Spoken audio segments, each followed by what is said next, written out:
All right, let's jump right into this explainer. Today, we're doing something a bit different. We are going to strictly catalog the physical details and the deeply unsettling events of the most famous reported alien encounters. We're totally stripping away the endless debates about what's real and what's not, because we're not trying to prove or disprove anything here. Instead, we're focusing entirely on what the witnesses claim actually happened to them. We're going to map out the anatomy of a close encounter step by step, focusing really heavily on those reported physical interactions with these entities. We start with this totally frantic realization from 1976. Just imagine being in a canoe out in the pitch black Maine wilderness.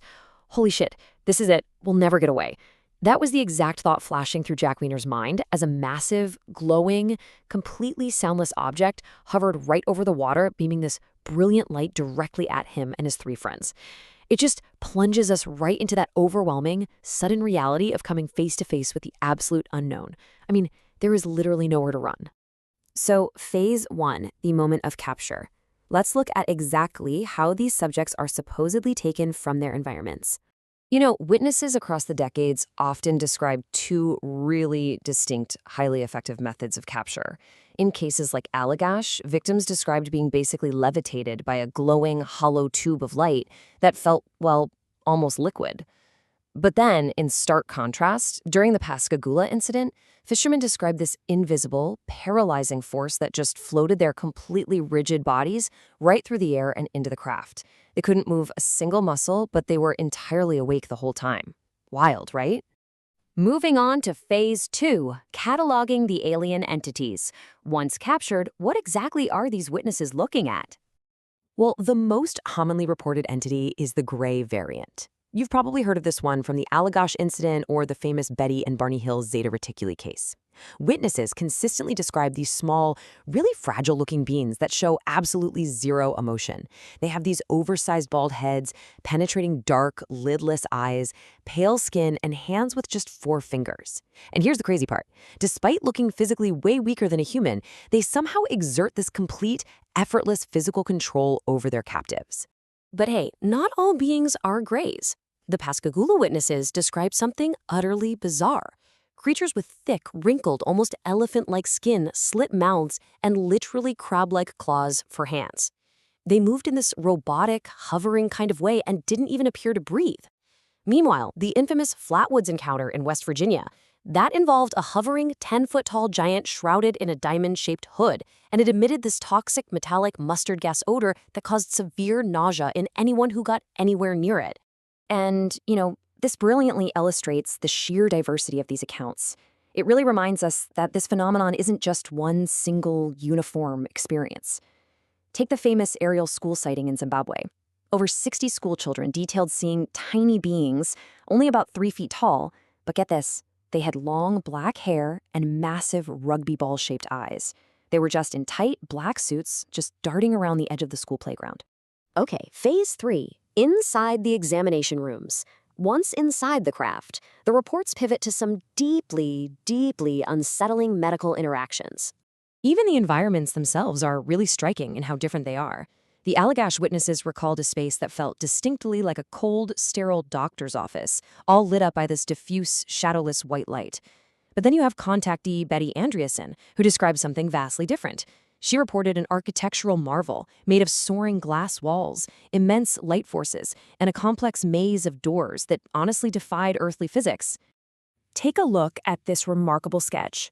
It was drawn directly by Charlie Foltz, one of the Allagash witnesses.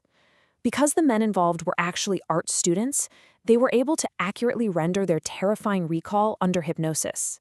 This sketch perfectly anchors our understanding of that clinical, terrifying layout of the examination room. It shows his friends totally stripped down, waiting helplessly on a bench, while these entities just stand right over an examination table. Through all these accounts, we see a highly procedural, almost industrialized operation unfold. It's like a bizarre assembly line. Step 1, subjects are stripped completely naked. Step 2, they're placed on a plastic-like bench or a cold, silvery table. Step 3, they get restrained, sometimes by physical harnesses, but very often by that invisible, paralyzing force we talked about. And finally, step 4, biological samples are systematically harvested. Witnesses report the entities taking skin scrapings, blood, saliva, and other fluids with just this chilling, cold precision. And the tools used during these exams, They are consistently described as strange but highly, highly advanced. Witnesses recall these pencil-sized rods with illuminated tips that are used to probe the eyes and mouth. They describe massive shield-like contraptions used to scan their paralyzed bodies, handheld scraping instruments, and heavy, hovering machine-like devices that are literally lowered directly over the subject's chest to perform, well, unknown functions. Just try to imagine that for a second.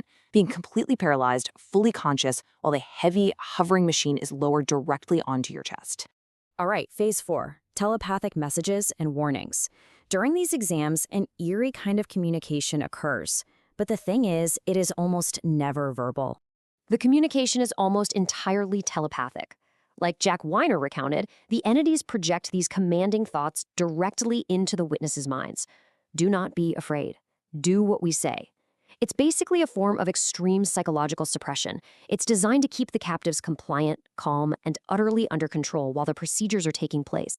Yet, the messaging isn't always just about crowd control.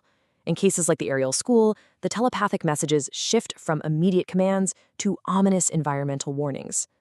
The children reported that just by making intense, direct eye contact with the beings, thoughts were actually placed into their heads. Thoughts warning them that mankind's technology and pollution were actively destroying the planet. Which brings us to phase 5, the return and missing time. Finally, we reach the conclusion of the encounter. The timeline of these events almost always features massive gaps in the witness's conscious memory. Let's look at the Allagash timeline as an example. At 9 p.m., a glowing orb approaches. At 9:05, they are completely engulfed in that light beam. And then, just a void. The next thing they actually consciously remember, it's 11 p.m. They're suddenly back in their canoes. That massive bonfire they had just built on the shore, the one meant to last for hours, has been reduced to cold ashes. What felt like mere seconds to them was actually 2 whole hours of missing time. And the aftermath? It is definitely not just psychological. It leaves harrowing physical marks. Jack Weiner actually found a surgical, biopsy-like scoop mark on his ankle, along with anomalous lumps on his leg. Stefan Michalak at Falcon Lake, he suffered scorching geometrical grid burns right on his chest, dramatic weight loss, and suddenly dropping lymphocyte levels in his blood. And across almost all of these cases, the witnesses endure intense, recurring nightly trauma and nightmares that often take years to even begin consciously unpacking. So, as we wrap up this detailed catalog of reported events, looking purely at the mechanics, the physical descriptions, and these deeply invasive procedures, we are left to ponder the sheer consistency and trauma of these accounts. Regardless of where you personally stand on the whole UFO debate, the anatomy of these encounters leaves us with a chilling question. What truly happens when we are pulled into the dark? Thank you for joining me for this explainer. Keep questioning, and I'll catch you next time.